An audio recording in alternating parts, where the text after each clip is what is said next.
थोड़ा प्रयत्न और शेष सारा प्रयत्न भगवान के स्मरण के लिए, तो परमात्मा भी देखता है कि ये मुझ पर आश्रित है, इसलिए मुझे इसका रक्षण करना चाहिए। एक छोटी सी बात याद आई। एक महात्मा ने, एक संत ने एक व्यक्ति को अपने पास बुलाया और वो गया तो उसके पास कुछ था नहीं, केवल 100 रुपए थे। पिता ने कहा था इससे 1 महीने का खर्च चलाना, और उसने संत को दे दिया। संत ने उसमें मिठाई खरीदी, भक्तों को बांट दी। उसने कहा महाराज कुछ दूसरे का हो नहीं सकता, ये 10 मद नहीं तक जहां जहां मेरा है वो किसी दूसरे का नहीं हो सकता है। घर लौटा, पिता से उसने कुछ पैसे मांगे। उसने कहा मैंने तुझे 100 रुपए व्यय करने के लिए दिए थे, इतनी जल्दी कैसे खर्च कर दिया? उसने कहा मैंने एक महात्मा को दे दिया, महात्मा ने उसके बदले मुझे एक श्लोक दिया, प्राप्तव्यमर्थम लभते मनुष्य देवोपितम लंघयितुम न शक्ता तस्मान न सोचे नहीं विस्मयों में यदस्मदीयम नहीं तत्परेशान। जो प्राप्तव्य है वो जरूर मिलेगा, ये श्लोक उन्होंने दे दिया।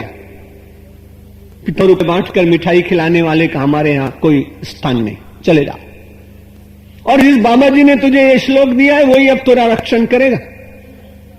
वो बड़े विश्वास के साथ चला गया। संत से उसने कहा ऐसी घटना घटी है। महात्मा ने कहा कोई चिंता की बात नहीं, मैं भिक्षा करके लाता हूं, 2 रोटी तुम भी मेरे साथ पा लेना। लेकिन जो मैंने श्लोक दिया है वो अनर्थ, वो झूठा नहीं हो सकता है, वो व्यर्थ नहीं हो सकता है। कुछ दिन के बाद वो चला गया। युवक घूम रहा था। घूमते घूमते एक दिन सवेरे भोर में, अभी सूर्य केवल निकलने की तैयारी कर रहे थे, अरुणाई ने केवल झांकना प्रारंभ किया था कि इतने में एक राजा के महल का द्वार खुल रहा था और वो वहीं पर खड़ा था। द्वार खुला और एक व्यक्ति ने सबसे पहले इसको देखा।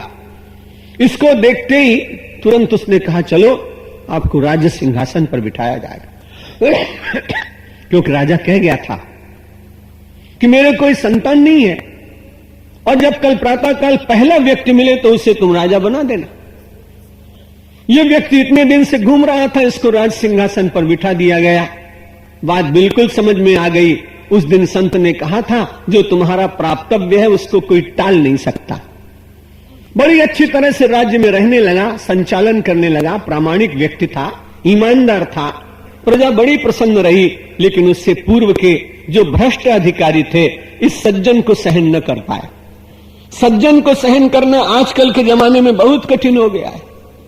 पहले सब लोग सज्जनों के बीच में ही रहते थे, लेकिन यदि आज सज्जन कोई हो जाए तो चारों तरफ के दुर्जन उसको सहन नहीं कर पाते। कैसी कठिन कलिकाल की व्यवस्था, भगवान ठीक करेंगे, प्रार्थना करनी चाहिए। लोग उससे अप्रसन्न रहने लगे और एक दिन जाके राजमाता को कहा कि आपने जिसको राजा बनाया है वो रात्रि को चुपचाप सोना चांदी आभूषण ये सब निकाल करके धीरे धीरे कहीं भेज रहा है, और वो राजा जब नहीं रहेगा तो तुम्हारा कोष खाली हो जाएगा, क्योंकि वो इतना ज्यादा उत्तरदायित्व वहन करना चाहता नहीं।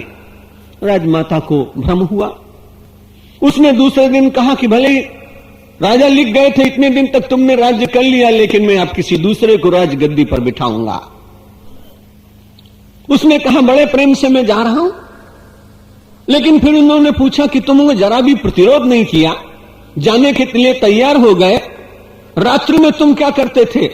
जब सब लोग सो जाते तब एकांत में तिजोरियां खोल के वस्तुएं एकत्र करते थे।